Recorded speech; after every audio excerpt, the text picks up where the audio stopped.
The Rescued. The hunger for love is much more difficult to remove than the hunger for bread. Mother Teresa. Panda was not an ordinary dog. He was the favorite border collie of our rancher friends, Pat and Sharon. Panda was much more than a favorite pet. He was a highly trained sheepdog that could herd a flock or a single sheep based on a series of varying whistled commands. That made him a very valuable dog, several $1,000s if he were sold, which he would never have been. Panda's real value went beyond his skills. Those who have loved pets know what I mean. Pat and Sharon came to the city to visit. While staying at a relative's home, Panda disappeared.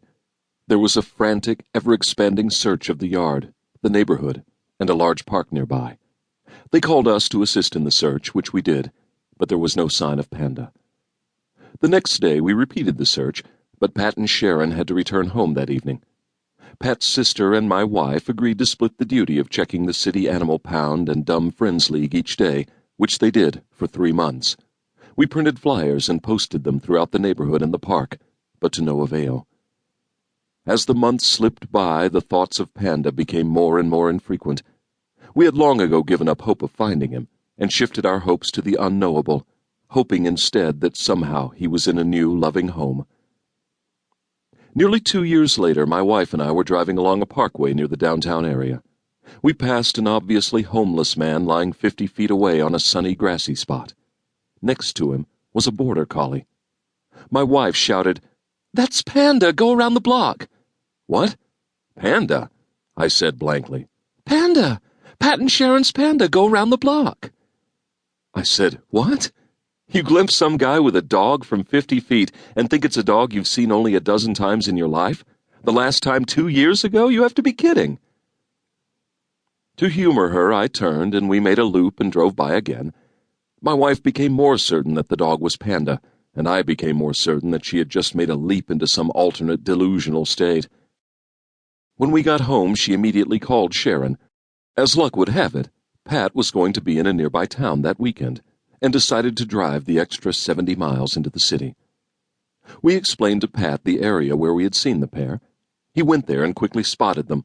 Pat parked nearby and walked over to them, stopping about 20 feet away. So there they were, the dog, the homeless man, and the rancher, face to face. Pat whistled a command, and the dog raced immediately to Pat's feet and sat, wagging his tail furiously. Even after 2 years of separation, Panda's reaction to the command was instantaneous. Panda had been found. The homeless man was clearly surprised at the dog's response, as evidenced by his shocked look, which quickly turned into a concerned look. Pat said, "Is this your dog?" "Yeah, I found him a couple of years ago," the man said. "But he looks like he knows you."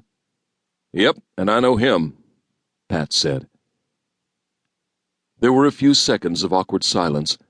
The grizzled man cleared his throat and rubbed his chin as Pat knelt down and stroked Panda's muzzle and shoulder.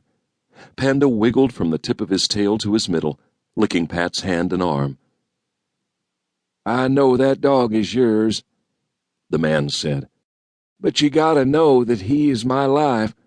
He is my only friend in this world. I found a vet who gives him free care, and the store downtown gives me dog food for him. I take care of him, and he takes care of me." "I'm sure that's true," Pat replied. "Where did you find him?" "Down by the park. He wasn't very streetwise. He almost got hit in traffic, so I rescued him." Panda then wandered back over to the man and sat beside him, but didn't take his eyes off Pat. "What are you going to do?" the man asked. "I don't know," Pat said. "Panda's a great dog and great with his sheep. He and I traveled a lot of miles together. I knew he was smart and well-trained," the man said. Another long and awkward silence followed. Pat stood up, and Panda immediately came to him and sat at his feet, looking up expectantly. Far too many dogs have no one to love them, while other dogs are lucky enough to have someone who does, but it is the rare dog that is truly loved by two unconnected people. Panda was fortunate enough to be one of those dogs.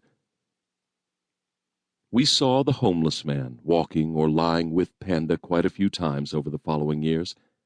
I am still not sure if the homeless man rescued Panda, or if Panda rescued the homeless man. Daniel James.